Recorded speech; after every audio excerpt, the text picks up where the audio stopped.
Economic systems are born, serve mankind for a while, and then fail. This is a repeated pattern throughout history. It generally happens so slowly that those who live through these times barely notice the evolution of the monetary system, unless, of course, you are one of the generations that lived through the time of failure of the existing system. This is where I believe we are now.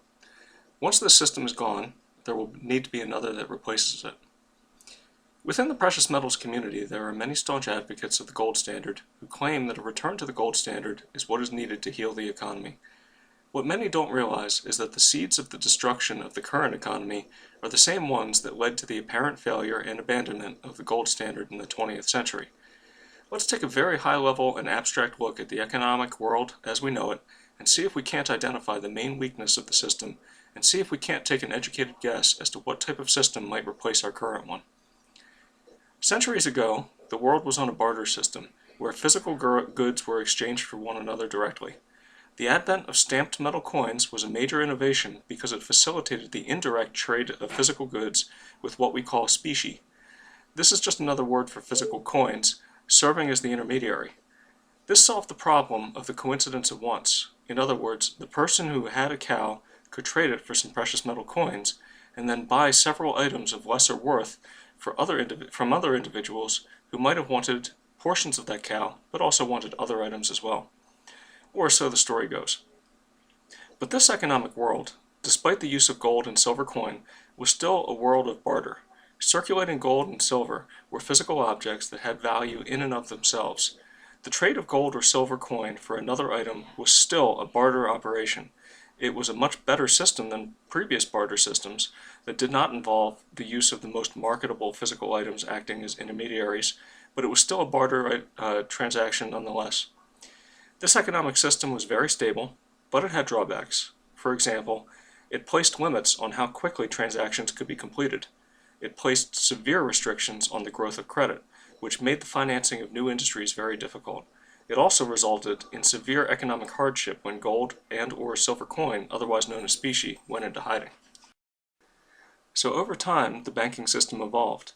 First, it served as a warehousing mechanism for the coins. Banks would issue receipts for gold and silver on deposit. These receipts were easier to transport and trade, and so the receipts themselves were traded as virtual representations of actual metal held on deposit. The first use of the certificates to represent specie was the onset of the financialization of the physical world. The currency became not only a convenient way to trade, but also a very convenient way to store wealth. Now, a person did not need to carry coin or store coin himself, but could carry and store notes that served as claims on the wealth. In fact, eventually, even the physical notes were not needed because a book entry could be placed on the ledger of the bank, indicating that the person had proper ownership of the metal in storage, and then that person could then write claim checks himself against the account. As long as there were no more claims on the metal than there was metal itself on deposit, the system worked. It was perfectly stable. It certainly improved the ease and speed of transactions versus the older pure barter system. Of course, one thing that is missing from this system, as shown here, that is needed to support a rapidly growing economy is a good credit facility. And I'll make a personal note here that I do not necessarily think that credit is a bad thing. It's needed to support a growing economy, and provided it can be properly managed, it can serve mankind. And as the economy grew and became more complex, the banks also grew and became more complex. The banks would extend credit loans to individuals and businesses. The credit facilities appeared to work in everyone's interests. Those who borrowed agreed to pay back the loan in a fixed amount of time with interest. The depositors of that metal received a portion of the interest payment. The bank retained the remainder of the interest paid by the borrower, so everyone benefited. But remember, the extension of credit is, by default, the creation of money. Regardless of whether a fractional reserve banking system is involved or not, the promise to return money in the future with interest is the very act of creating money that can be traded in the present. This statement may give some heartburn to the staunch Austrian economists out there, but I think if enough thought is given to the statement, there will be a ring of truth to it. So I'll say it again in a different way. If I have enough credibility in the eyes of society that someone will lend me money now if I promise to pay back more money in the future, I have just created money out of nothing. The promissory note I signed to deliver principal plus interest in the future can trade in an economy as a financial intermediary in the same way as a warehouse receipt that represents the metal in a 1-to-1 ratio. The problem this creates for the stability of the system is not the debt itself, but how the debt is treated by the savers. So let's see why this is. Imagine yourself back in the early 20th century. You placed on deposit with the bank a double eagle gold coin with a face value of $20. In return, the bank gave you back either a paper note that gave you the right to receive a double eagle coin upon presentation of the note, or they gave you a book entry, legally recognizing your ownership of the double eagle coin in their vault. Are these items identical? Well, so long as the bank can honor its commitments, they are virtually identical, but they are not the same. One represents actual wealth, the other represents merely a representation of wealth. Yes, there is a legal obligation on the part of the bank, but your note or book entry is merely a contract. Its value is dependent upon the ability of the bank to perform. Now, if you had specie on deposit with the bank, what is it that is actually your savings? Is it the coin, or is it the note or book entry? If you answered the note or book entry, then you are correct. Your savings is your belief and the belief of others in the ability of the bank to honor the contract they made with you. After all, if you want to obtain real value from your note, the only way to do it is either to redeem it at the bank for the coin, or otherwise convince someone else to trade it for you for something of tangible value. Now, if we can agree that one note for a double eagle coin is not the same as the double eagle coin itself, then certainly we can agree that multiple notes issued for the same coin are not the same thing as the coin itself. But that's precisely what happened prior to the bank runs that started the Great Depression. The extension of credit created more claims on gold in bank vaults than actually existed. Had the confidence of the people that they could obtain real value for their banknotes been maintained, then the notes themselves would have traded from hand to hand and the system would have functioned. It would have been inflationary, but it would have functioned, at least for a little while. But all systems where credit expands too quickly fail eventually due to lack of confidence in the system. And so what happened that caused the system to fail? Well, there were runs on the bank. Before the loss of confidence, people collectively thought that their savings, as measured by their paper, was worth much more than what the actual metal on deposits would support. In other words, their wealth wasn't what their currency said it was. And so, in a mad dash to preserve what they could, they all went to the banks to retrieve whatever metal was there. Unfortunately, for the late actors, it was the ones who were there first and recognized the problem first and acted upon it that kept what they thought they owned. The slow actors were the ones who lost the most. Thus, the saying is that you don't want to be the guy that starts a bank run, but once one starts, you don't want to be the last in line. And so the system broke, mainly because people saved in financial instruments that represented a far smaller amount of wealth than what was perceived by the savers. But the planners who put in place the next system blamed the fact that the currency was backed by a fixed amount of gold. At first, they severed the redeemability of the notes for gold in the United States, but later, when the international system failed, they severed the convertibility of the notes for gold worldwide. So now let's see what we have today. Well, one thing that has changed is that the currency is no longer directly redeemable in gold and silver. Credit is also no longer denominated in gold or silver. Instead, credit is denominated in irredeemable notes, which can be created at will. So theoretically, there can always be enough currency notes created to prevent bank failures.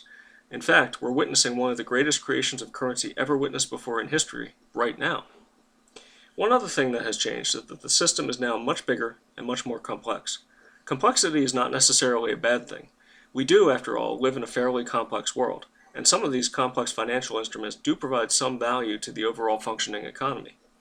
What is troubling about this system is that it has in common with it the same flaws that led to the demise of the last system. The world population perceives its wealth according to what their financial instruments say their wealth is. Think about it this way. You have a bank account. You probably have an IRA or a 401k. You may have a pension. You might have a whole life insurance policy. You receive statements from the Social Security Administration telling you how much money you'll receive monthly when you reach retirement age. All of these things are financial instruments. They're contracts. When you total up all of the balances, you get a number of currency units. Your concept of what you own is the sum of all the balances and then the total number of currency units. So your concept of what you own is the sum of all of the real items that you think that this number of currency units will buy. And what's true for you is true for society as a whole.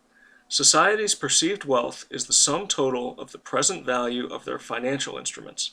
Society's real wealth is the sum total of the items of real tangible wealth on the bottom. In other words, your wealth is not necessarily what your financial instruments say it is. Let's just do some simple math. If we total up all of the currency in the world, the total value of all the world's debt, and the total value of all the world's publicly traded equity, we end up with a total of $281 trillion. If we add in the estimate of all of the traded derivatives as provided by the Bank of International Settlements, we end up with a much higher number, $974 trillion. The answer is probably somewhere in between, so all of the individuals participating in society have a perceived wealth of somewhere between $281 trillion and $974 trillion.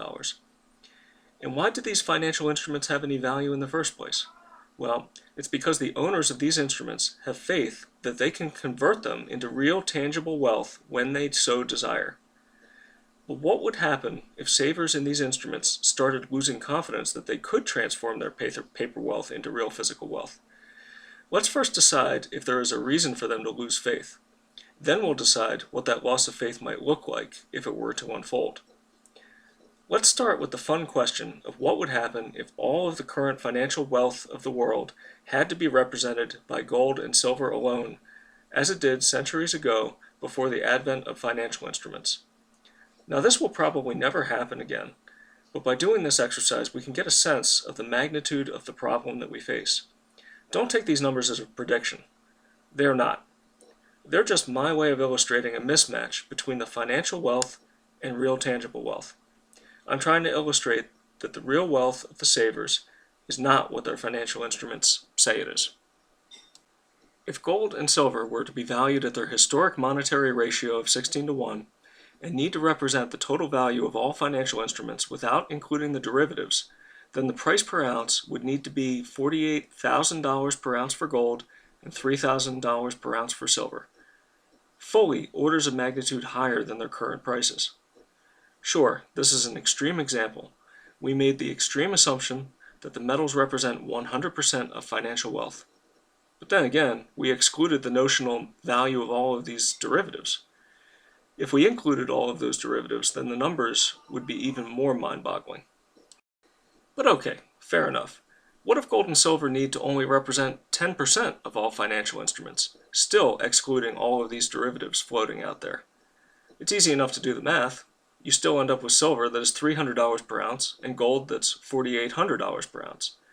And this assumes that the current holders will all be willing to exchange what they have in return for financial instruments.